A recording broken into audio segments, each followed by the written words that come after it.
সময় যেখানে সংসারের আর্থিক দায়িত্ব মূলত পুরুষদের উপর নির্ভরশীল ছিল, সেখানে এখন মহিলারাও সমানভাবে দায়িত্ব কাঁধে তুলে নিয়ে স্বাবলম্বিতার পথে এগিয়ে চলেছেন। গ্রামের মহিলা ও পুরুষ উভয়ই সারা বছর ধরে বাঁশের তৈরি বিভিন্ন হস্তশিল্প নির্মাণে যুক্ত থাকেন। ঝুড়ি, খাঁচি, কুলো সহ নিত্য প্রয়োজনীয় নানা সামগ্রী তৈরি করে স্থানীয় বাজারে বিক্রি করেন তারা। এই হস্তশিল্পই আজ তাদের প্রধান জীবিকার উৎস হয়ে উঠেছে। এর ফলে শুধু ব্যক্তিগত আয়ই বাড়ছে না, পাশাপাশি গ্রামীণ অর্থনীতিও শক্তিশালী হচ্ছে। সারা বছর এইটাই কাজ। কি বানান মূলত? আমরা ঝুড়ি বানাই, কুলা বানাই, ডালা বানাই। কত টাকা? আর এগুলো কোথায় বিক্রি করেন? হাটে।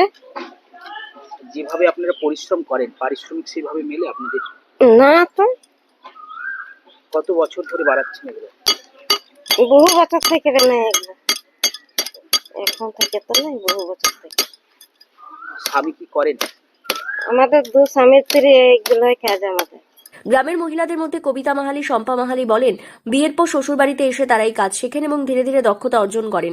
বর্তমানে নিজেদের তৈরি সামগ্রী বিক্রি করে তারা আর্থিকভাবে স্বনির্ভর হয়ে উঠেছেন। সংসারে খরচ বহন থেকে শুরু করে দৈনন্দিন প্রয়োজন মেটানো সব ক্ষেত্রেই তারা সক্রিয় ভূমিকা পালন করছেন। মহিলাদের এই অংশগ্রহণ শুধু আর্থিক উন্নয়নই সীমাবদ্ধ নয়, বরং সামাজিক ক্ষেত্রেও ইতিবাচক পরিবর্তন আনছে। সন্তানদের শিক্ষার খরচ বহন করা, সংসারে গুরুত্বপূর্ণ সিদ্ধান্তে অংশগ্রহণ সব ক্ষেত্রেই তাদের ভূমিকা ক্রমশ বাড়ছে। বছর করছি আমরা এই ব্যবসা নিয়ে, আমাদের চলছে দিনপর। মূলত কি কি বানান আপনারা? এই ঝুড়ি বানি, আর ঝুড়ি কুচা বানি আমরা। সরকার কতটা পাশে সরকারে কিছু পায় না।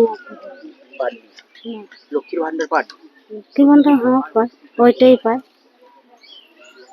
চাইছেন? ওইটাই পেয়েছে আমার, আর কি পেয়েছে আমার? চাইছেন আপনারা? কি চাইছি, সরকার আর কি চাইবো? বলবো সাহায্য করলে আমাদের নিজে ভালো হবে। সব মিলিয়ে পাত্রিয়াগোড়া গ্রাম আজ গ্রামীণ স্বাবলম্বিতার এক উজ্জ্বল উদাহরণ হয়ে উঠেছে, যেখানে মহিলাদের উদ্যোগ ও পরিশ্রম নতুন দিশা দেখাচ্ছে গোটা সমাজকে। পুরুলিয়া থেকে শান্তনু দাসের রিপোর্ট, লোকাল 18 বাংলা।